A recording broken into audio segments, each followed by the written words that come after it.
नमस्कार, आप देख रहे हैं सिटीस्कोप 24। मैं हूं प्रिया सागर। चलिए जानते हैं आज की 10 बड़ी खबरें विस्तार से। दिल्ली की राजनीति में बड़ा उलटफेर देखने को मिला है। आम आदमी पार्टी छोड़कर बीजेपी में शामिल होने के बाद राघव चड्ढा को सोशल मीडिया पर बड़ा नुकसान उठाना पड़ा है। जानकारी के मुताबिक उनके इंस्टाग्राम फॉलोवर्स 14.6 मिलियन से घटकर 13.5 मिलियन हो गए हैं। यानी 24 घंटे से भी कम समय में करीब 10 लाख लोगों ने उन्हें अनफॉलो कर दिया। सोशल मीडिया पर #अनफॉलो राघव चड्ढा ट्रेंड कर रहा है, जहां खासकर युवा वर्ग इस फैसले को धोखा बताते हुए नाराजगी जाहिर कर रहे हैं। पश्चिम बंगाल चुनाव के बीच चुनाव आयोग ने बड़ी कार्रवाई करते हुए डायमंड हार्बर के 5 पुलिस अधिकारियों को सस्पेंड कर दिया है। इन अधिकारियों पर चुनाव के दौरान कदाचार और निष्पक्षता बनाए रखने में विफल रहने का आरोप है। आयोग ने राज्य सरकार को तुरंत कार्रवाई कर रिपोर्ट सौंपने के निर्देश दिए हैं। इस कदम को चुनाव में पारदर्शिता बनाए रखने के लिहाजे से बेहद अहम माना जा रहा है। कांग्रेस नेता राहुल गांधी ने आरएसएस पर तीखा हमला बोला है। उन्होंने इसे राष्ट्रीय सरेंडर संघ बताते हुए कहा कि हाल ये बयान से संगठन का असली चेहरा सामने आया है। यह बयान आरएसएस नेता राम माधव की अमेरिका में हुई टिप्पणी के बाद सामने आया है, जिससे राजनीतिक विवाद और बढ़ गया है। आपकी राज्यसभा सांसद स्वाति मालीवाला ने पार्टी छोड़कर बीजेपी ज्वाइन कर ली है। उन्होंने कहा कि यह फैसला उन्होंने सोच समझ कर लिया है और उन्हें प्रधानमंत्री के नेतृत्व पर भरोसा है। साथ ही उन्होंने अरविंद केजरीवाल पर गंभीर आरोप लगाते हुए कहा कि पार्टी के अंदर उन्हें दबाया गया और बोलने का मौका नहीं दिया गया।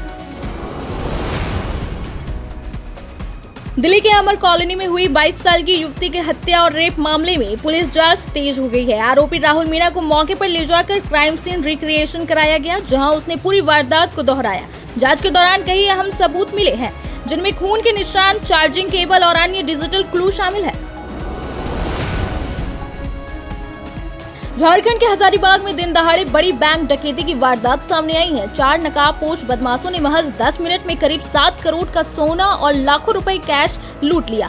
बदमाश पहले ग्राहक बनकर बैंक में घुसे और फिर हथियार निकालकर वारदात को अंजाम दिया। पुलिस सीसीटीवी फुटेज के आधार पर आरोपियों की तलाश में जुटी है। टीएमसी सांसद महुआ मोइत्रा ने राघव चड्ढा के बीजेपी में शामिल होने पर निशाना साधा है। उन्होंने कहा कि यह फैसला राजनीतिक तौर पर गलत संदेश देता है और इससे जनता के बीच भ्रम पैदा होता है। गुजरात के महासाना में चुनावी रंजिश के चलते बीजेपी और कांग्रेस समर्थकों के बीच हिंसक झड़प हो गई। इस दौरान एक युवक की मौत हो गई, जबकि एक अन्य गंभीर रूप से घायल है। घटना के बाद इलाके में भारी पुलिस बल तैनात किया गया और जांच जारी है। दिल्ली में अरविंद केजरीवाल के नए आवास को लेकर सियासी विवाद छिड़ गया है। बीजेपी नेताओं द्वारा जारी तस्वीरों को आपने फर्जी बताया है और इसे राजनीतिक साजिश करार दिया है। दोनों पार्टियों के बीच बयानबाजी तेज हो गई है। दिल्ली पुलिस ने 1995 के किडनैप और मर्डर केस के फरार आरोपी को गिरफ्तार कर लिया है। आरोपी वर्षों तक पहचान बदलकर यूट्यूबर बनकर रह रहा था। पुलिस ने तकनीकी जांच और पुराने रिकॉर्ड के आधार पर उसकी पहचान कर उसे पकड़ लिया। तो ये थी आज की 10 बड़ी खबरें। जुड़े रहिए सिटीस्कोप 24 के साथ। धन्यवाद।